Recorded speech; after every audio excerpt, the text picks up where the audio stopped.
بسم الله الرحمن الرحيم الحمد لله رب العالمين والصلاة والسلام على رسول الله وعلى آله وصحبه أجمعين. My brothers and sisters in Islam, the final moments in this life are going to be the most difficult and intense moments we will ever experience in our life. Much more difficult and much more intense than any hardship we have ever gone through in our lives, and certainly much more difficult than what we are living and going through currently today as we experience this pandemic of the virus. My brothers and sisters in Islam, these are the moments in which a person would begin to feel the slow beating of his heart, and this is the moment in which a person begins to experience difficulty inhaling and exhaling as the soul is collected from the body and being prepared to leave this body and going to another world. Allahu A'lam how the experience and how the feeling is then when a person is transitioning from this worldly life to the hereafter. However, as believers, as Muslims, we should always be prepared and ready for this moment, the moment in which we die and ultimately end up meeting Allah subhanahu wa ta'ala. My brothers and sisters in Islam, as-Salaf rahimahumullah, it was said that if you were to tell one of them, or if one of them was to be told that tomorrow you will die, they would respond with absolutely nothing. Nothing in their life would change. Nothing in their daily and weekly routine would change. And what we learn from this is because they were always ready to die. Unlike you and I, if we were told that we are going to die tomorrow, how much panic would settle in our heart? How much panic would happen in our lives? What would we rush to think about? How many things are we going to have to change in our life? What tawbah are we going to rush to? What seeking Allah's forgiveness are we going to rush to? How much change are we going to do in that one day? As-Salaf rahimahumullah, if they were told that they will die tomorrow, they will change nothing at all because they were always prepared and ready for death. When Nabi sallallahu alayhi wa sallam, before his prayers, sometimes he used to say, before he began Allahu Akbar, he used to say, Sallu salata muwaddi'. He used to say to the companions, pray a farewell prayer. Yani pray this prayer as though you are farewelling this dunya right after it. Allahu Akbar. This is the efforts in how Nabi sallallahu alayhi wa sallam used to always encourage his Sahaba to be prepared for death. Pray as though this is your last prayer. فالصحابة رضي الله عنهم would pray behind the Nabi صلى الله عليه وسلم, and that wasn't their last prayer. They will pray many more after that. However, the attitude that this is their last prayer was always present in their heart for every salat. Allahu Akbar. That's the same attitude you and I were supposed to have.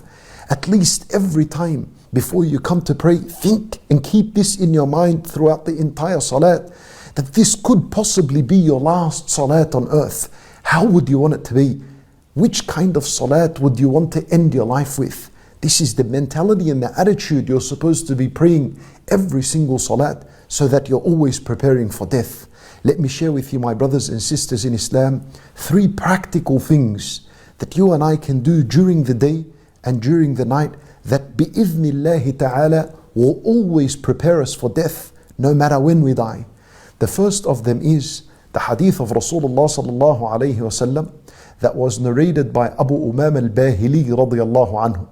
And the hadith is authentic, authenticated by Al-Imam Ibn Hibban rahimahullah and others, in which Rasulullah sallallahu alayhi wa sallam said, من قرأ آية الكرسي دبر كل صلاة مكتوبة لم يمنعه من دخول الجنة إلا الموت. That whoever reads آية الكرسي, الله لا إله إلا هو الحي القيوم, whoever reads this ayah after every obligatory prayer, then nothing prevents him from entering the paradise other than death. Yani, in other words, the only thing that is preventing you from entering the paradise is the fact that you're still alive. The moment you die, you enter the paradise. Allahu Akbar. 5 opportunities every single day to renew your guaranteed position bi'idhnillah in the paradise.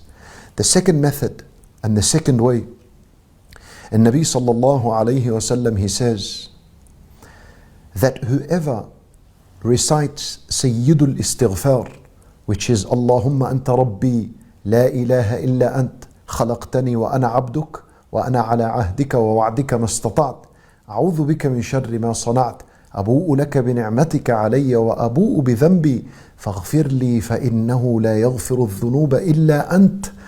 Whoever says this dhikr once in the morning and once in the afternoon, and Nabi sallallahu alayhi wasallam, he says, anyone who says it in the morning and he is certain about its meaning and he dies before the afternoon, he enters the paradise.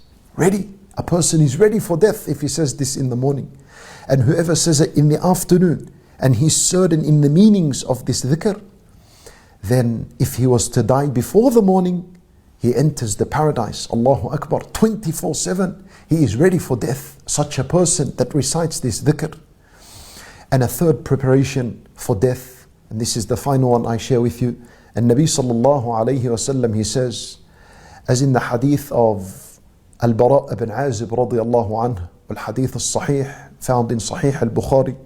And Nabi sallallahu alayhi wasallam, he says, whoever says before they sleep, Allahumma aslamtu nafsi ilayk, wa wajjahtu wajhi ilayk, wa fawwadtu amri ilayk, wa alja'tu dhahri ilayk, raghbatan wa rahbatan ilayk, la malja'a wa la manja minka illa ilayk, amantu bi kitabika alladhi anzalt, wa bi nabiyyika alladhi arsalt. Whoever says this dhikr just before he sleeps, making the dhikr of Allah the last mention on his tongue before he sleeps, and he dies during his sleep, مات على الفطرة, he dies upon al-fitrah, he dies upon purity, he dies upon iman, upon Islam, bi'idhnillah. That's like a way, that's a method in how you always remain prepared to enter the paradise and prepared for death. For my brothers and sisters in Islam, inshallah, in upcoming videos, I will share with you these three adhkar and their intricate meaning, detailed meaning. What do they refer to? How do they make our lives easier? What do they mean, so that we're always able to say them? Because when you know what they mean, you're always motivated to say them and you will never forget them. We ask Allah subhanahu wa ta'ala to always keep us ready for death, for that moment in which we are going to meet Him subhanahu wa ta'ala. And we ask Allah azza wa jal to give us the ability, to always give us the ability that we mention Him subhanahu wa ta'ala and always keep Him on our minds and in our hearts and in our soul. We ask Allah subhanahu wa ta'ala to accept from us. Wa sallallahu wa sallam wa baraka ala nabiyyina Muhammad wa ala alihi wa sahbihi ajma'een.